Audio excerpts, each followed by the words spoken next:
আসসালামু আলাইকুম গাইস। আজকে আপনাদেরকে একটা রাজার বাড়ি দেখাবো। আমি নিজেই ঘুরতে গিয়েছিলাম, মনে করলাম আপনাদেরকেও এটা দেখাই।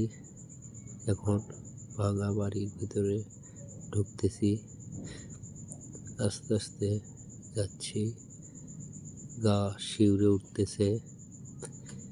কোনোদিন আসেনি, আমাদের শাহিদ ভাইও দেখতেছে এটা।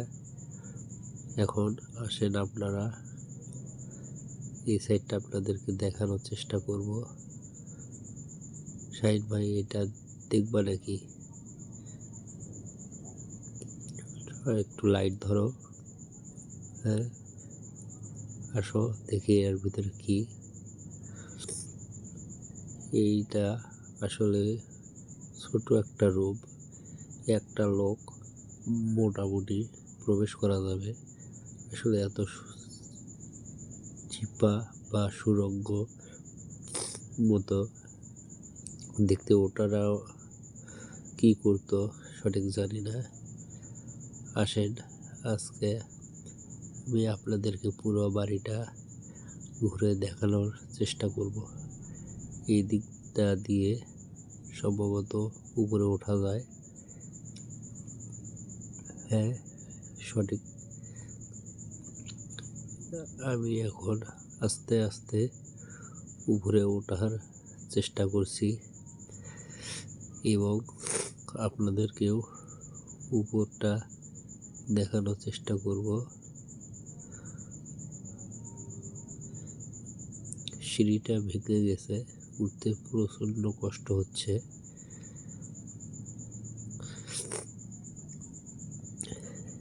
এই যে অবশেষে আমরা ছাদের উপরে উঠলাম। এখন আপনাদেরকে পুরো চারপাশটা ঘুরে দেখানোর চেষ্টা করব। আমাদের মতো আরো ভাইয়ারা এসেছে এখানে দেখার জন্য। এই যে এই পাশটা থেকে মনে হয় পুরোটা দেখা যাবে।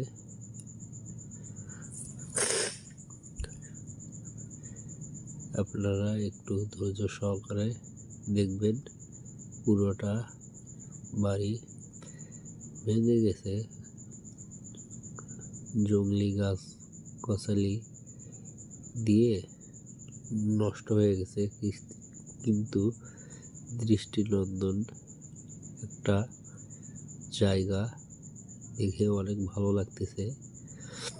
আপনারাও কমেন্ট করে জানাবেন আপনাদের কেমন লাগলো।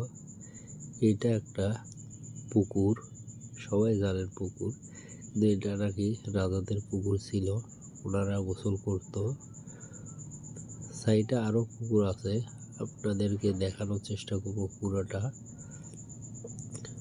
এখন এই দিকটা দিয়ে আমরা যাওয়ার চেষ্টা করতেছি। ওই পাশে একটা কাঁটাওয়ালা গাছ, এই যে আমার প্যান্টের সঙ্গে শার্টের সঙ্গে কাঁটাটা লেগে গেছে। আস্তে আস্তে আমার ক্যামেরাম্যানকে আসার জন্য সুযোগ করে দিচ্ছি আমি, ও যেন ভালোভাবে আসতে পারে।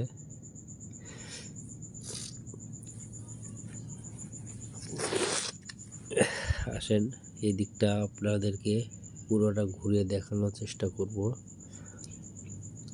এটা আর একটা ছাদ, কিন্তু উপরে ছাদ নাই, শুধু প্রাচীর মতো এগুলো আছে। এটা দিয়ে উপরে উঠে পুরো ভিউটা দেখানোর চেষ্টা করব। আমার ক্যামেরাম্যানকে একটু ওঠার জন্য কষ্ট হচ্ছিল, অবশেষে উঠেছে। এই যে শাহিদ ভাই উপরে উঠতেছে, ওর দেখা দেখে আমিও উপরে উঠলাম। প্লিজ গাইস, কেমন লাগলো একটু জানাবেন। এতক্ষণ হেঁটে খুব খারাপ লাগতেছে, একটু বসলাম। উপরে রোদ, প্রচণ্ড গরম, হয়তোবা ভিডিওটা ভালো হচ্ছে না রোদ্রের জন্য। তারপরও মোটামুটি চেষ্টা করতেছি আপনাদেরকে পুরোটা ভালোভাবে দেখানোর জন্য। শাহিন ভাই আস্তে আস্তে এগোচ্ছে, আমিও শাহিন ভাইয়ের দেখাদেখি সামনে যাওয়ার চেষ্টা করব। দেখি আস্তে আস্তে যাই।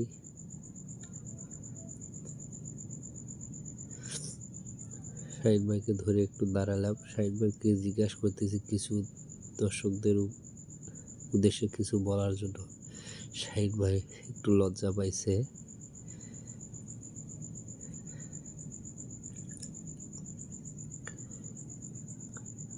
ওই পাশে আরও আছে, আপনাদেরকে দেখানোর চেষ্টা করব আমি, যেহেতু আমি অনেক দূর থেকে এসেছি, সময় নাই।